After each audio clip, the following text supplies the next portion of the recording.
Subscribe करिए Vidarbha recipes Hindi channel को और बेल आइकन भी प्रेस करिए। आज आपके लिए मैं लेके आई हूँ सबको पसंद आने वाली रेसिपी, रेस्टोरेंट स्टाइल मसाला भिंडी की रेसिपी। और ये रेसिपी ढाबे पे भी ऐसे ही बनाते हैं जैसे मैं आज आपको बताने वाली हूँ। तो स्टार्ट करते हैं। यहाँ पे पैन पे 3 से 4 टेबलस्पून ऑफ मैंने ऑयल ले लिया है और ये ऑयल गर्म होने के बाद इसमें बड़ी बड़ी कट की हुई भिंडी ऐड करेंगे। इस भिंडी को अच्छे से धो के सुखा के मैंने बड़े बड़े पीसेस में कट कर लिया है। इसे अभी ऐड करने के बाद में हमें इसे कलची चलाते हुए हाई फ्लेम पर रोस्ट कर लेना है। अभी आपको इस भिंडी को हाई फ्लेम पर ही फ्राई करना है। जब भी हाई फ्लेम पर हम फ्राई करेंगे तो ऐसे चांसेस होते हैं कि भिंडी जल जाए, तो आपको अपनी कलची लगातार चलाते हुए इसे फ्राई करना है। थोड़ा सा नमक ऐड कर दिया है मैंने ताकि इसकी टेस्ट अच्छी हो जाए। अभी हाई फ्लेम पर इसे रोस्ट करते हुए हमें करीबन 10 मिनट्स हो चुके हैं और भिंडी आधी पक चुकी है। तो हाई फ्लेम पर कंटिन्यूस कलची चलाते हुए इसे रोस्ट करना है ताकि भिंडी जले भी ना और पक भी जाए। तो देखिए अभी भिंडी होने में है। अभी 15 मिनट्स बाद लेडी फिंगर भिंडी पूरी पककर रेडी हो चुकी है। इसे पूरा मैंने फ्राई कर लिया है और कंटिन्यूस किया है, बीच में मैंने कलची को रुकाया नहीं था। अब इसी पैन में 2 टेबलस्पून ऑफ ऑयल ले लिया है, उसमें थोड़ा मस्टर्ड सीड्स ऐड किया है मैंने। तेज़ पत्ता ऐड कर देंगे, थोड़ा काली मिर्च ऐड करेंगे। उसके बाद में आप लहसुन का पेस्ट ऐड कर दीजिए इसमें, या फिर बारीक कटा हुआ लहसुन भी डाल सकते हैं। एक ओनियन डाल दीजिए और इसे भी हाई फ्लेम पर अच्छे से 2 मिनट्स के लिए पका लीजिए। हमें प्याज को ज़्यादा ब्राउन पकाना नहीं है, जस्ट ट्रांसलूसेंट ही पकाना है। तो हाई फ्लेम पर हम इसे पका रहे हैं।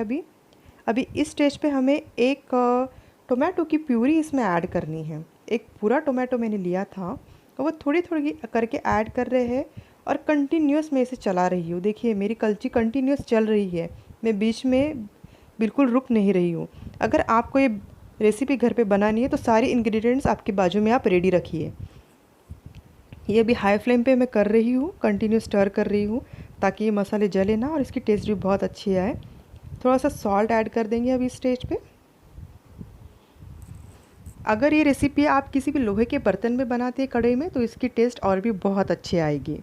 तो चलिए अभी इसमें हम थोड़ा सा कसूरी मेथी हाथ से क्रश करके डाल देते हैं।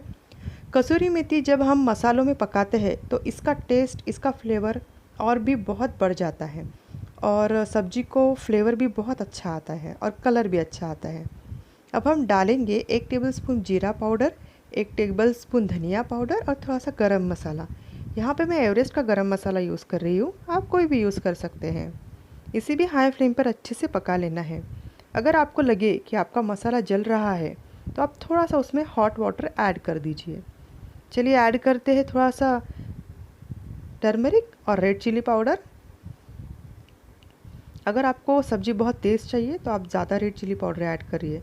तो देखिए 15 से 20 मिनट बाद मेरी ये ग्रेवी अच्छे से पककर रेडी हो चुकी है, जली भी नहीं है और पक भी गई है। अभी इसमें हम फ्राइड भिंडी ऐड करेंगे, इसे मिक्स कर देंगे। आप इसे ऐसे ही ड्राई भिंडी के फॉर्म में भी खा सकते हैं या फिर ग्रेवी भी बना सकते हैं। मैं यहाँ पे ग्रेवी बना रही हूँ तो इसमें हॉट वाटर ऐड करूँगी और इसमें और एक सीक्रेट इंग्रेडिएंट डालना बाकी है, तो आप ये रेसिपी पूरा एंड तक ज़रूर देखिए।